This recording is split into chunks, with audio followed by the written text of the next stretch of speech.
Hello everyone, एक बार और आप लोगों का वेलकम है।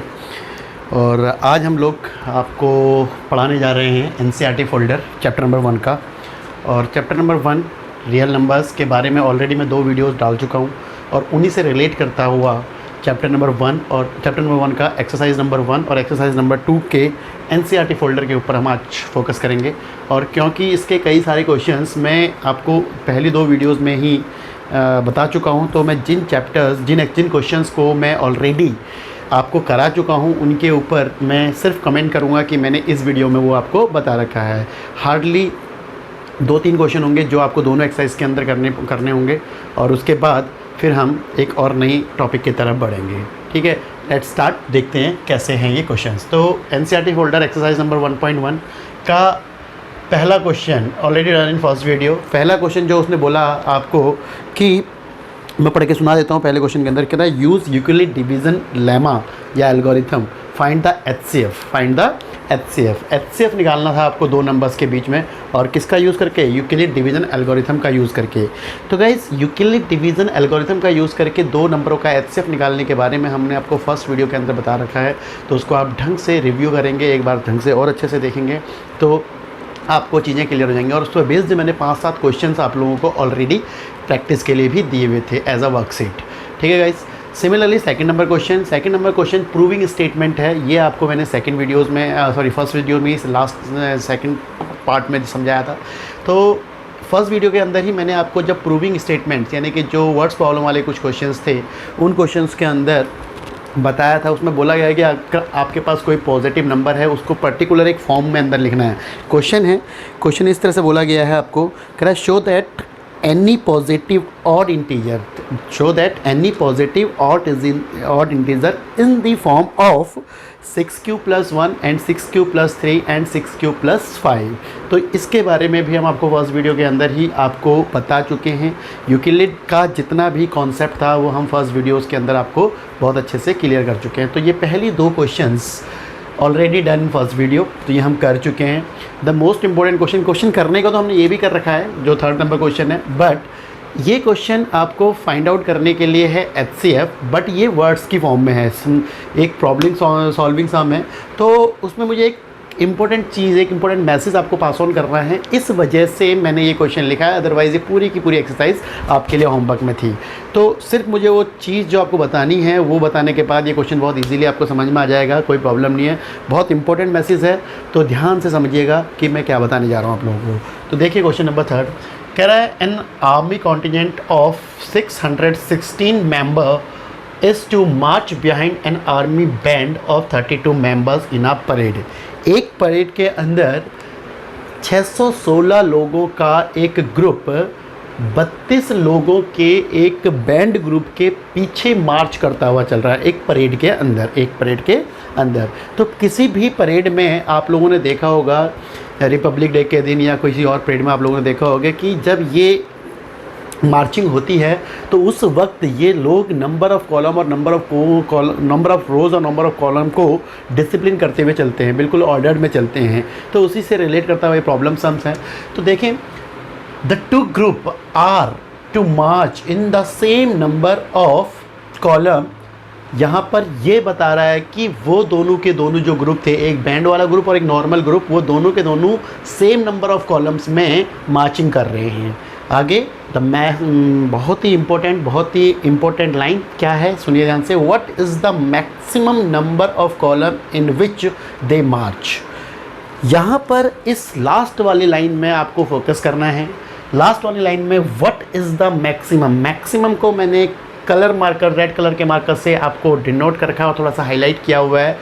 ये एक बहुत इंपॉर्टेंट चीज़ है, एक बहुत इंपॉर्टेंट मैसेज छुपा हुआ है इसके पीछे, उसको आप लोग समझेंगे यहाँ पर। तो मैंने इस मैक्सिमम वर्ड के ऊपर अंडर मार्क कर रखा है, एक बॉक्स के अंदर बंद कर रखा है इसको। तो इस पूरे क्वेश्चन का जो असली मैटर है वो इस प्रॉपर वर्ड में छिपा हुआ है। तो याद रखिएगा कि जब भी कभी वर्ड्स प्रॉब्लम से रिलेटेड एक क्वेश्चन इस तरीके से आते हैं तो इस पूरे के पूरे वर्ड्स प्रॉब्लम के अंदर आपको इस टेबल को फोकस करना है। ये टेबल मैंने एक अलग से निकाली हुई है।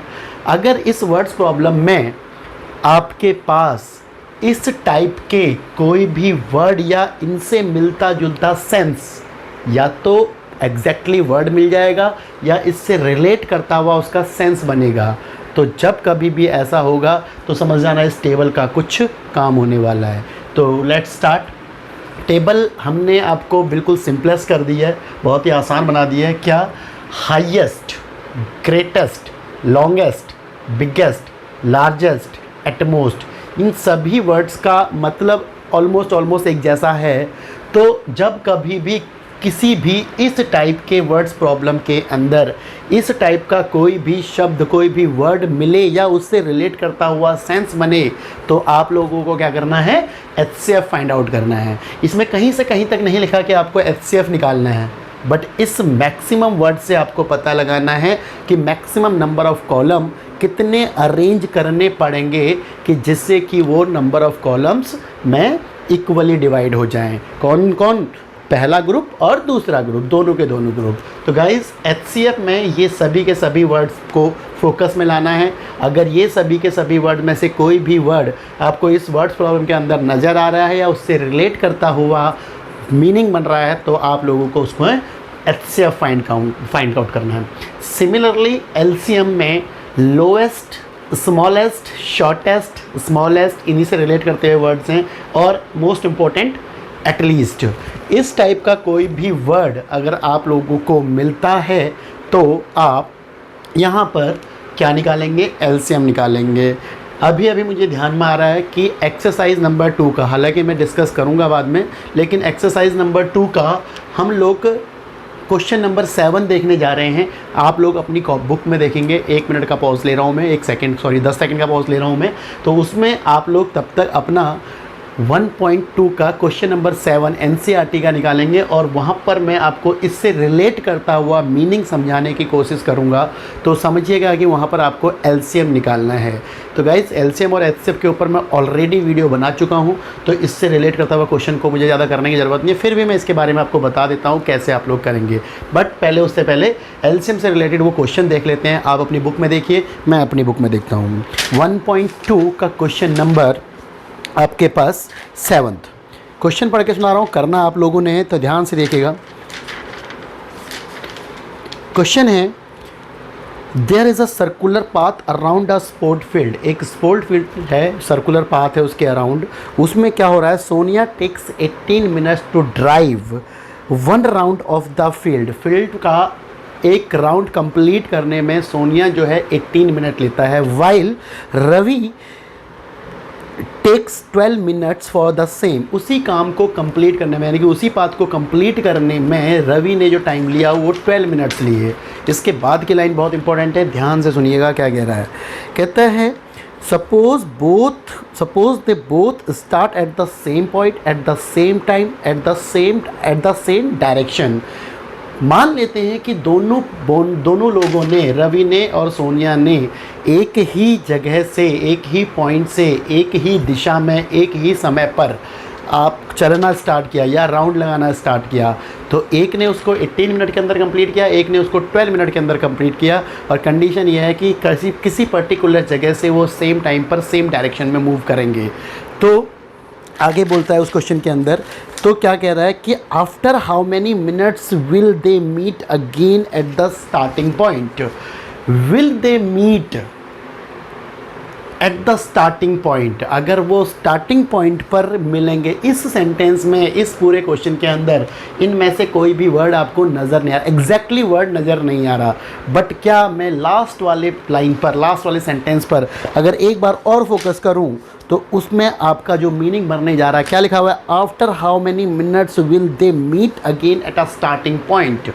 इट्स मीन कि वो ये कहना चाह रहा है आफ्टर हाउ मैनी मिनट्स, कम से कम कितने समय के बाद वो वापस उसी पर्टिकुलर स्टार्टिंग पॉइंट पर दोबारा मिलेंगे। तो कम से कम कितने समय के बाद, यानी कि at least how many times, how many minutes. At least का मतलब यहाँ पर आपको दिया नहीं है एग्जैक्टली, बट उसका मीनिंग वही किया जा रहा है कि कम से कम कितने मिनट के बाद वो उसी स्टार्टिंग पॉइंट पर मिलेंगे। तो इसीलिए मैंने आपको कहा था कि क्वेश्चन के अंदर या तो एग्जैक्टली ये वर्ड आपको मिल जाएंगे या इनसे रिलेट करता हुआ मीनिंग बनेगा। तो जब कभी भी ऐसा कुछ होगा तो आपको क्या करना है? एलसीएम निकालना है। इस केस में आपको एलसीएम निकालना, और जब भी ऐसा कोई वर्ड आपको मिलेगा या उससे रिलेट करता हुआ मीनिंग बनेगा तो आपको एचसीएफ निकालना है। तो टू बी वेरी केयरफुल, ये बहुत आता है क्वेश्चन, तो ध्यान दीजिएगा। एक और मुझे इसको कराने से पहले एक और मुझे ऐसे ही रफली मैं आपको एक क्वेश्चन और मुझे याद आ गया।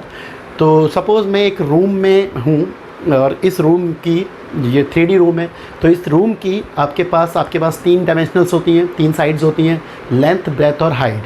तो क्वेश्चन मैं रफली आपको ओरली समझा रहा हूँ, समझ में आ जाएगा आप लोगों को।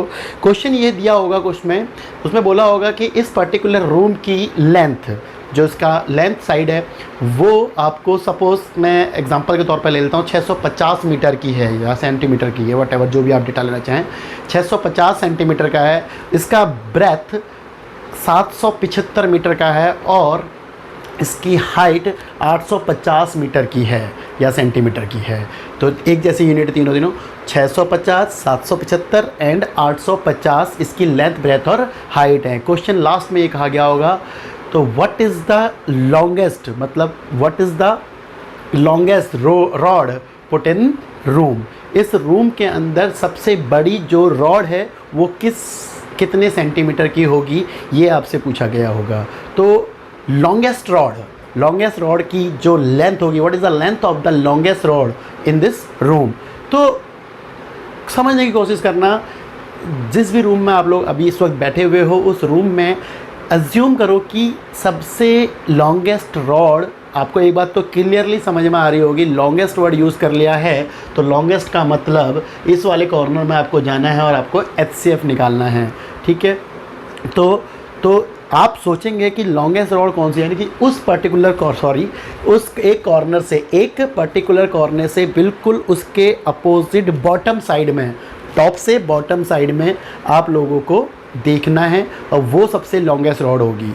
तो इट्स मीन आपको यहाँ पर एचसीएफ कैलकुलेट करना है। ऐसा क्वेश्चन आपके वर्ड्स प्रॉब्लम में आपको कहीं ना कहीं मिल जाएगा, जो भी आप रेफरेंस बुक यूज़ कर रहे होंगे वहाँ पर एक क्वेश्चन आपको मिलेगा। अदरवाइज़ जो मैं वर्कशीट आपको दूंगा वहाँ पर एक क्वेश्चन 100% होगा। डेटा थोड़ा सा इधर उधर हो सकता है बट ये क्वेश्चन ज़रूर होगा। तो गाइज़, मेरे को मेन मोटिव ये था इस वीडियो को दिखाने का, इसमें और कोई खास चीज़ नहीं है। तो दोबारा इस क्वेश्चन की फॉर्म में आते हैं। मैक्सिमम वर्ड यूज़ कर रखा है, आपको एचसीएफ निकालना है और 3 नंबर्स में जो हाईलाइटेड करे हुए हैं 616, 32 का एचसीएफ कैलकुलेट करना है। चॉइस इज़ योर्स कि आपको इसको किस मेथड से कैलकुलेट करना है। एक बार और, ये एक्सरसाइज एनसीईआरटी का 1.1 का है, अगर आपको ध्यान होगा तो उसमें आपने यूक्लिड डिवीज़न एल्गोरिथम का यूज़ किया था। तो इसलिए जब भी टीचर इसको कराते हैं तो यूक्लिड डिवीज़न एल्गोरिथम का आप लोग यूज़ करके कराते हैं। बट एग्ज़ाम में अगर ये क्वेश्चन आता है तो उसमें स्पेशली अगर नोटिफाई कर रखा है कि आपको इसको यूक्लिड डिवीज़न एल्गोरिथम से करिए तो वेल एंड गुड। आपको अदरवाइज़ सारे मेथड्स आते हैं। आप इसको प्राइम फैक्टराइजेशन मेथड से भी कर सकते हैं, आप इसको यूक्लिड डिवीज़न एल्गोरिथम से भी कर सकते हैं, और आप इसको और सिंपल तरीके से भी कर सकते हैं, लॉन्गेस्ट मेथड से भी कर सकते हैं। तो हम लोग लॉन्गेस्ट मेथड का ही यूज़ कर रहे हैं, लॉन्गेस्ट डिवीज़न मेथड हम यूज़ कर रहे हैं, एंड देन उसके बाद फिर आप इसको यूक्लिड डिवीज़न एल्गोरिथम से सॉल्व करने वाले हैं। तो let's start. Numbers are HCF of 616 and 32 by using Euclid division algorithm। Euclid division algorithm से आप 616 और 32 का एचसीएफ निकालने वाले हैं। तो we have 616 is greater than 32, तो 32 से लॉन्ग डिवीज़न किया 616 का, आई होप सो वंजा 32, यस, इसको ऑर्डिनरी डिवीज़न करना था आपको। 16 1 32 से, दैट इज़ वंजा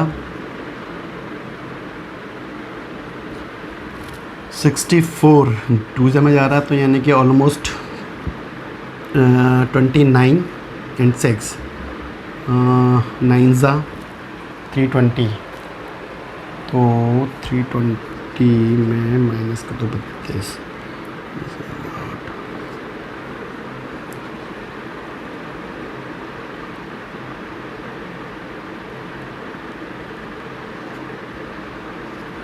288 और रिमाइंडर दिस। तो 19 टाइम्स ये कम्प्लीटली डिवीज़न हो गया। तो वी हैव 19 19 एंड 288 ये कम्प्लीटली डिवाइड हुआ, ऐसा हमने आपको पहले बता रखा है।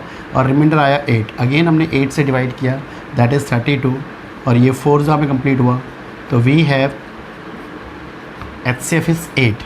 तो मैं जानता हूँ दोस्तों इसका जो HCF है वो 8 आ रहा है, बट आपको यूक्लिड का फॉर्म यूज़ करना है। तो we have a syntax is A = BQ + R, यही बताया था, 0 <= R और R B। नाउ गाइज 32 और स्क्वायर, ये वाला फॉर्म आप यूज़ करने वाले हैं। तो वी हैव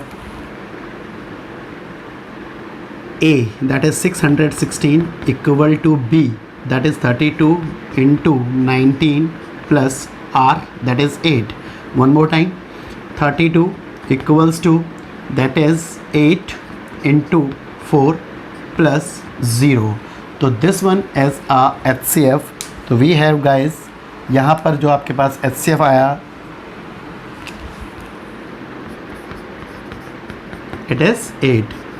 तो यानी कि HCF 8 मीन्स कहा क्या है आपको कि what is the maximum number of column. तो आपके पास जो मैक्सिमम नंबर ऑफ कॉलम हैं वो 8 है, यानी कि 8 कॉलम्स में उन सभी के सभी 616 और 32 मेंबर्स को आप परेड करवा सकते हैं। इस पर एड ऑन होके क्वेश्चन आ जाता है कई बार कि how many rows to be equally divided. तो सोचो कि आपने जब HCF निकाला तो कैसे रोज़ बिल्डअप हुई होंगी। आप अज्यूम करके देखो, जब कॉलम बनती हैं तो साथ साथ रोज़ भी बनती चली जाती हैं, रोज़ और कॉलम का कॉम्बिनेशन बनता है। तो अगर आपको पता लगा कि मैक्सिमम नंबर ऑफ कॉलम अगर 8 हैं तो 32 लोगों को खड़ा करने में कितने रोज़ का यूज़ होने वाला है। ऑब्वियसली एक रोज़ के अंदर 8 मेंबर, फिर अगली रो के अंदर 8 मेंबर, फिर अगली रो के अंदर 8 मेंबर। तो जैसे ही आप रोज़ में खड़ा करोगे तो कॉलम बिल्डअप होना स्टार्ट हो जाएंगे। तो ऐसे कितने बिल्डअप हुए, आपके पास 8 कॉलम बिल्डअप हुए, किसके लिए, 32 के लिए। तो हाउ मेनी रोज़, तो 32 / 8, यानी कि 4 रोज़ ऐसे बने जो 32 मेंबर्स को स्टैंड करवा सकते हैं। सिमिलरली जो 616 लोग हैं उनके लिए कितने रोज़ बनेंगे। तो ये ऐसा क्वेश्चन आ जाता है, मेरे दिमाग में आ गया, इसलिए मैंने आपको बता दिया कि कितने रोज़ और बने। तो 616 को भी आप इसी तरह से 8 से डिवाइड कर देंगे तो नंबर ऑफ़ रोज़ निकल के आ जाएंगे। और अगर टोटल नंबर ऑफ़ रोज़ पूछता है तो उन दोनों को प्लस कर देंगे। इस टाइप का आपको क्वेश्चन वर्कशीट वगैरह में मिल जाएंगे। ये देखिए बच्चों, ये आपके सामने एक्सरसाइज नंबर 2 है, और एक्सरसाइज नंबर 2 के भी काफ़ी सारे क्वेश्चन आपने ऑलरेडी कर रखे हैं। तो जस्ट इन 2 और 3 मिनट्स, ज़्यादा 5-7 मिनट में एक एक्सरसाइज खत्म हो जाएगी। देखिए फटाफट से क्या है इस एक्सरसाइज के अंदर। First of all exercise number 1.2 का पहला क्वेश्चन ऑलरेडी डन हमने कर रखा है अभी। LCM और HCF का जो हमारे पास एक वीडियो आया था रिलेशनशिप वाला, उसके अंदर हमने इसमें most of the question finish कर रखे हैं। तो already done in second video and already done in second video. First और सेकंड क्वेश्चन हम लोगों ने कर रखा है ऑलरेडी, ठीक है, सेकंड वीडियो के अंदर। Now the third question is, third question भी हमने सेकंड वीडियो के अंदर कंप्लीट कर रखा है। बट यहाँ पर थोड़ा सा मुझे आपको बताना है कि मैंने 3 नंबर के बारे में आपको डिस्कस तो किया था, रिलेशनशिप बताया तो था, लेकिन शायद मेरे को याद आ रहा है मैंने कोई क्वेश्चन किया नहीं उसका। तो आपके पास यहाँ पर बोला गया 8, 9 और 25 का प्राइम फैक्टर मेथड से आप इसका क्या निकालिए, HCF निकालिए, LCM निकालिए। प्राइम फैक्टर मेथड पहला मेथड हम लोगों ने किया था। तो जब मैंने आपको फर्स्ट वीडियो के अंदर HCF निकालने के कई सारे तरीके बताए थे, उसमें मैंने पहला तरीका आपको बताया था प्राइम फैक्टर मेथड। तो प्राइम फैक्टर मेथड में हमारे पास 2 ऑप्शन थे, एक कॉमन प्राइम फैक्टर मेथड और एक था प्राइम फैक्टर मेथड। उसको अलग अलग नंबर्स में आप लोग करेंगे, मीन्स 8 का अलग फैक्टर करेंगे, 9 का अलग करेंगे, 25 का अलग करेंगे, फिर उससे HCF पिक कर लेंगे और LCM पिक कर लेंगे। एक मैंने आपको बताया था कॉमन वाला। तो जब भी 3 नंबर या 3 से ज़्यादा नंबर आ जाएं LCM निकालने के लिए, HCM निकालें, तो मैं चाहता हूं कि आप लोग कॉमन प्राइम फैक्टराइजेशन मेथड को यूज़ करें। गलती होने के चांसेस बिल्कुल ख़त्म हो जाते हैं और बहुत जल्दी में ये चीज़ें हो जाती हैं। बस एक छोटी सी बात आपको याद रखनी होती है HCF निकालते वक्त, वो क्या, देखिए ज़रा। तो गाइज़ अगर हम लोग बात कर रहे हैं, हमको 8, 9 एंड 25 का HCF निकालना है। पहले इसी में ही LCM में निकल जाएगा, लेकिन आप फोकस करेंगे पहले HCF के लिए। HCF के लिए क्या बात आपको बताई गई थी, आपको याद होगा कि आप हमेशा यहाँ पर वो नंबर चूज़ करेंगे जो इन तीनों को डिवाइड कर रहा होगा। अगर ऐसा कोई प्रोसीजर है, ऐसा कोई नंबर है, तो तब तक आप ये प्रोसीजर फॉलो करते रहेंगे जब तक ऐसा पॉसिबल हो रहा है। बट ध्यान से देखिएगा, क्वेश्चन और भी थे बट मैंने यही वाला जानबूझ के लिया कि आपको चीज़ क्लियर हो सके। तो यहाँ पर कोई भी ऐसा मुझे नंबर नज़र नहीं आ रहा जो इन तीनों को आपस में क्या कर रहा हो, एक ही नंबर से डिवाइड कर रहा हो। तो जब कभी भी ऐसा नंबर नहीं आ रहा है तो उस केस में 1 होता है। इट्स मीन 1 तो मैं लिखूंगा नहीं, 1 लिखूंगा तो वापस वही नंबर आ जाएंगे। तो मुझे क्लियरली समझ में आ गया कि इसका जो HCF है वो 1 है। कोई भी ऐसा नंबर नहीं है जो इन तीनों को एक साथ डिवाइड कर रहा हो, तो इसको आप लोग क्या बोलेंगे, 1। HCF इसका 1 आ गया। नाउ गाइज, अब आपके पास अथॉरिटी है, आप कोई भी नंबर ले सकते हैं एलसीएम निकालने के लिए। तो इसके आगे कंटिन्यूटी में आप लोग एलसीएम निकालेंगे। तो एलसीएम निकालने के लिए अगर आपने 2 से किया, सपोज एग्जांपल 2 से किया, वैसे लंबा हो जाएगा बट कोई इशू नहीं है। यहाँ पर 4, ये 9 और ये 25। यही रीज़न था कि इसमें कोई भी नंबर जो तीनों को डिवाइड नहीं कर रहा था।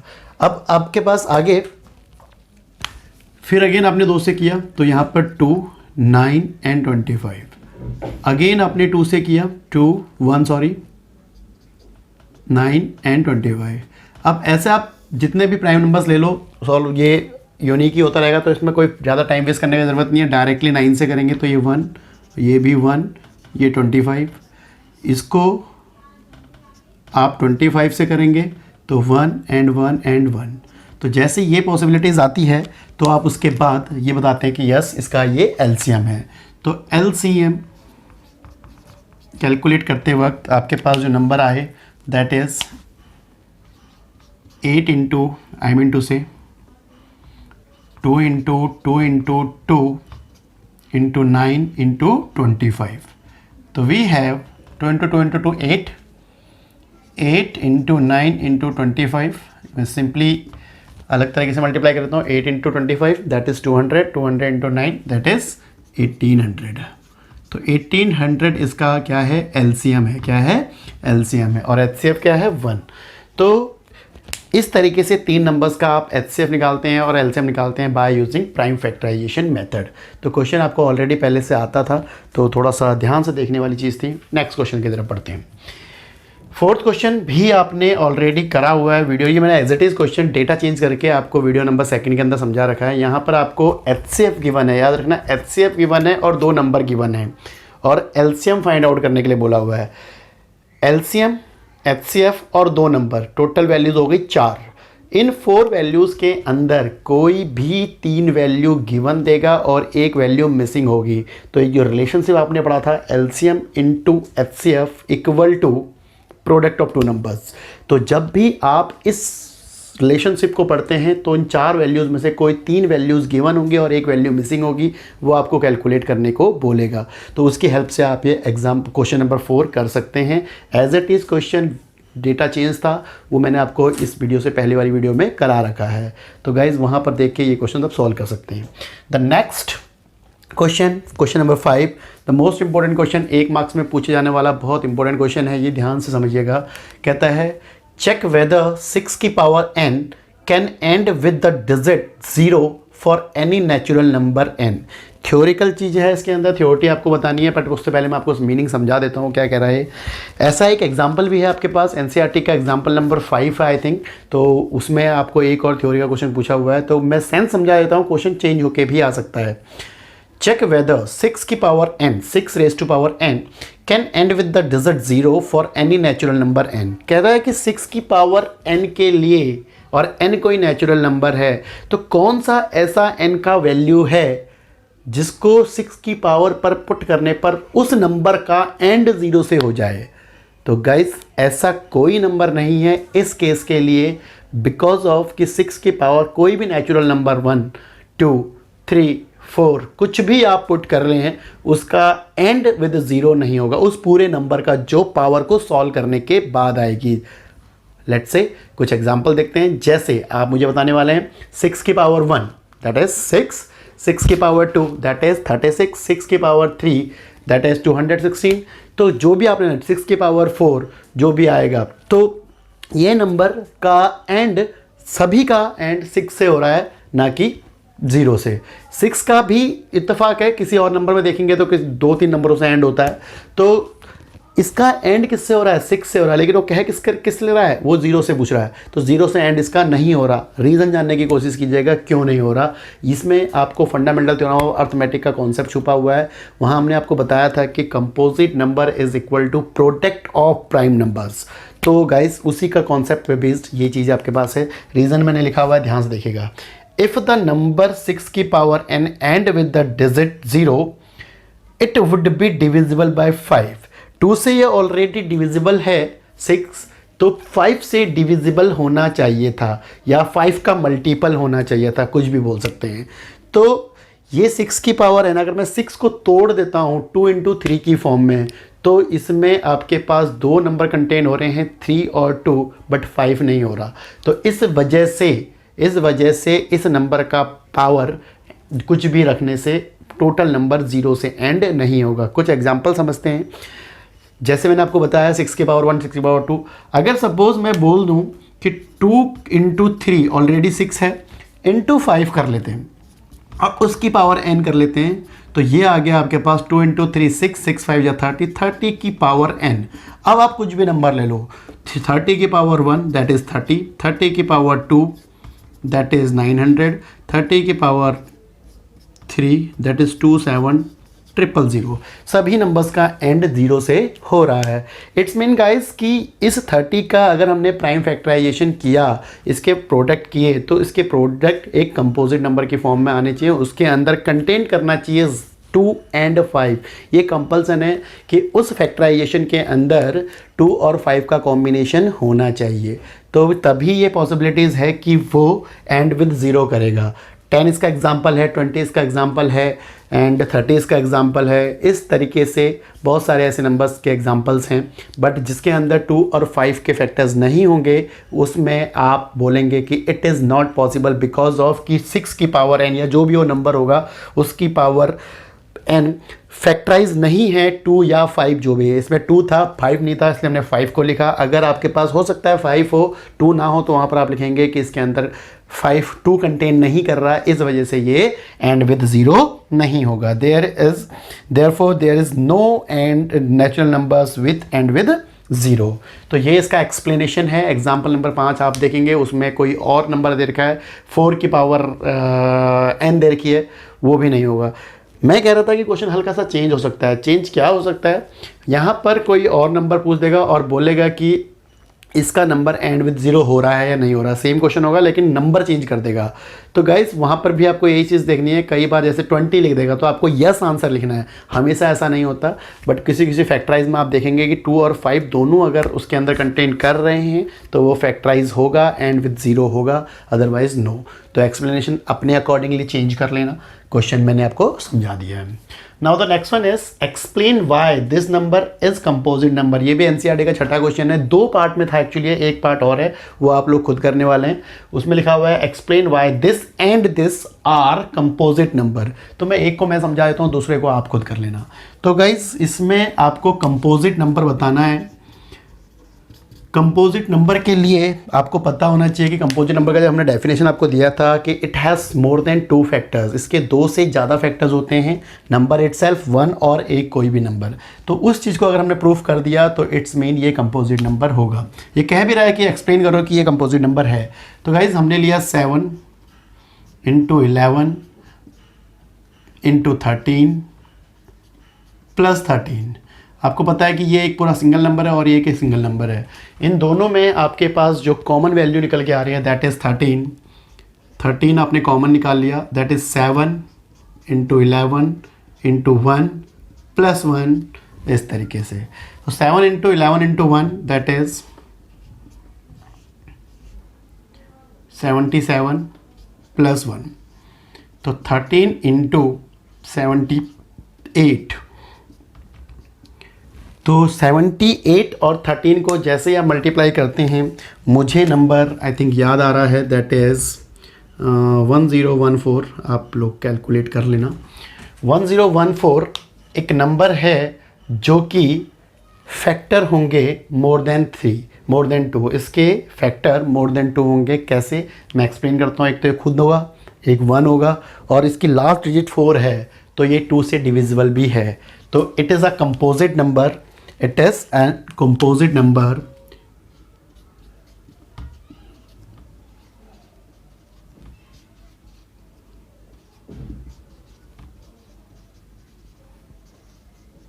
because it has more than two factors, इसके दो से ज़्यादा फैक्टर हैं, इसलिए ये कंपोजिट नंबर होगा। तो गाइज़ ये था इसका एक्सप्लेनेशन, बहुत सिंपल है। तो ये है आपका क्वेश्चन नंबर 6 और क्वेश्चन नंबर 7 इसी वीडियो के स्टार्टिंग फेज़ में मैंने आपको अभी डिस्कस किया था कि रवि एंड सोनिया एक पार्क के अराउंड घूमते हैं, तो उसका मैंने अभी आपको एक्सप्लेनेशन दिया है इसी वीडियो के स्टार्टिंग में। तो वहाँ पर आप उसको देखेंगे, यानी कि उस नंबर का, मुझे याद आ रहा है 18 और 12 वो नंबर थे, उनका आपको एलसीएम निकालना है, क्योंकि वहाँ पूछा हाउ मैनी मिनट्स, कितने मिनट्स के बाद वो स्टार्टिंग पॉइंट पर वापस मिलेंगे। तो वहाँ पर आपको उसका एक्सप्लेनेशन देना है एलसीएम निकाल के। तो ये थी आपकी एक्सरसाइज नंबर 1.2, 1.1 और 1.2 एक्सरसाइजेस बहुत ज़्यादा इजी थी। थोड़ा सा फोकस आपको 1.1 यूक्लिड डिवीजन लेमा पर करना है और सेकंड एक्सरसाइज बहुत ज़्यादा इजी है। अब हम आपको नेक्स्ट वीडियो में मिलने वाले हैं रेशनल नंबर से रिलेटेड कॉन्सेप्ट को लेके, और हम बहुत जल्दी इसको सॉल्व कराएंगे। ठीक है guys, thank you so much.